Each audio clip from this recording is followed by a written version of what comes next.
Right, so without going through everything completely and taking it apart, there's no point in doing that. I'm going to attempt to turn this yellow SNES, these parts here, as you can see, hopefully with some of this. So this is the, what is it, Jerome Russell blonde. It needs to be 40% volume and 12% peroxide. Apparently this will make this come up beautiful. Apparently it works even better on Dreamcast, but I'm going to try it on the SNES and we're going to see what happens. So this is the before shots, okay, and then we'll see what happens after I've left it for ages, which to you would be a millisecond. Let's see what happens. So as you can see, I've now managed to cover all of this in the peroxide. You can see this part here is especially brown. My understanding of it is that it needs to be left in with ultraviolet light. Now, as you can tell, it's not brilliant at the moment. So I'm going to basically leave this for 2 days. I've got a UV light indoors, so I'm going to stick that in there when I go to bed tonight. And hopefully we have some kind of result. Now also I've found out that this doesn't last forever apparently, so but we'll see what happens. It might be a complete waste of time, or I'm doing something wrong, but I've liberally pasted each part on certain parts with the 40% volume, 12% peroxide solution, and we'll see what happens. So yeah, fingers crossed.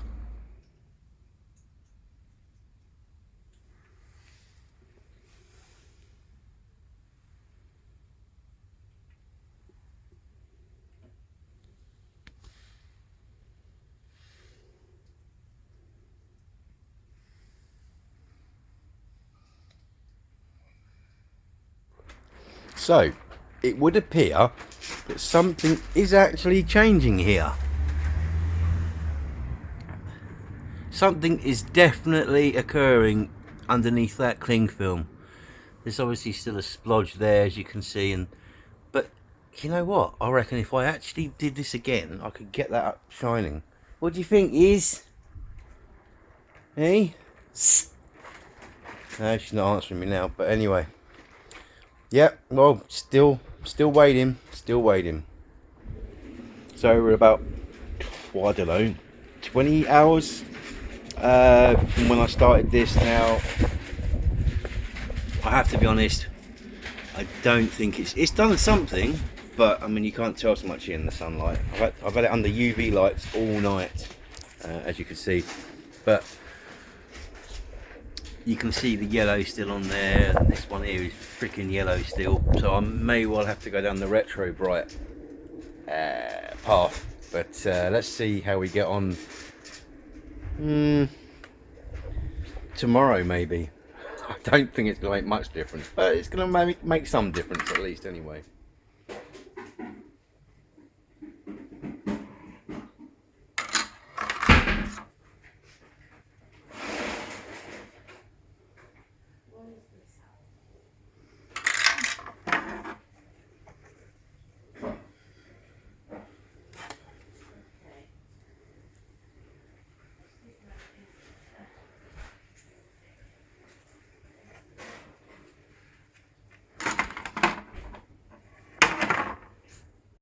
And here we are, the finished product. I'm really pleased with it actually.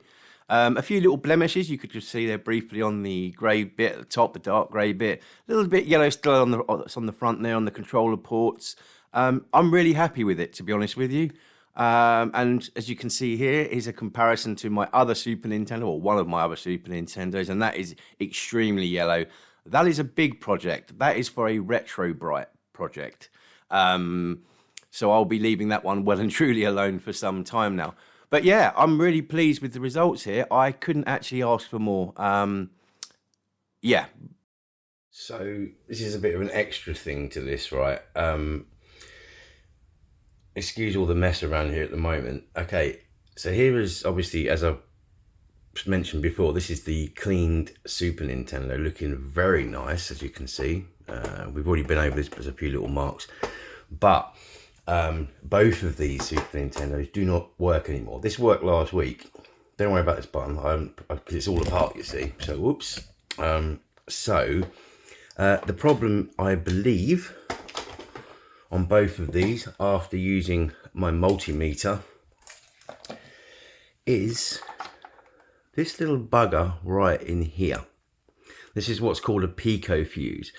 I've done a testing on this and I'm not getting any, as it called, resistance back from it, i.e. I'm not getting a beep. Now let me just, what I should be hearing, or sorry, what I should be hearing when I test it is this noise. But I don't get that. So it's definitely, in my opinion, the PICO fuse. So I'm going to fix this, and I've ordered some PICO fuses from eBay. Hopefully it will work very soon, because if it's not that, then it's going to be some capacitor underneath here. It's one of three things, I believe, but I'm confident it's the PICO fuse which is here. So only those people that need to know, the first place to check when it doesn't turn on is going to probably be this. You can pick them up for about £2 to £3 on eBay, and it doesn't require a great amount of soldering skill. So it's pretty much a case of warm up the solder here and here, put in your new fuse, resolder it in. Hopefully it'll be sorted. But yeah, so that will be for another video, but this is just a little bit to finish off with what I've done with my current Super Nintendo, or one of them anyway. So yeah, and there we go, the somewhat finished product. So, you know, just to kind of recap over this, you can see just about on there is a little bit of blemishing on here, and there's a little bit, the back there looks a bit scuffing. If I'd left it longer, it probably would have come out even better. But you have to admit, that's pretty good, isn't it, really? I mean, compared to the original start of this video, where this piece here was bright yellow, or a dull yellow. Yeah, so I'll put some links below for where you can, there isn't really much to know. You just get that stuff from Superdrug or Sabres, Wilco, I think, as well, and just basically liberally spread it over each part, wrap it in cling film, leave it in the sunshine.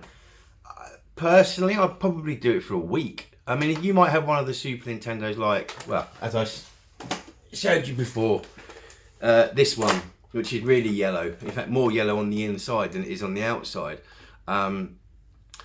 But you know, if it's like this one was, you should be able to get it looking pretty damn good. So yeah, so thanks for watching, and I'm going to attempt this on probably a few Dreamcasts in the future.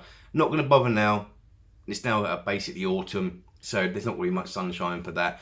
I will also say that the UV bulb, or the black light bulb, it works to a certain extent, but it's probably better suited for when you're just if you're leaving it over the evening, that sort of thing, in the summer months.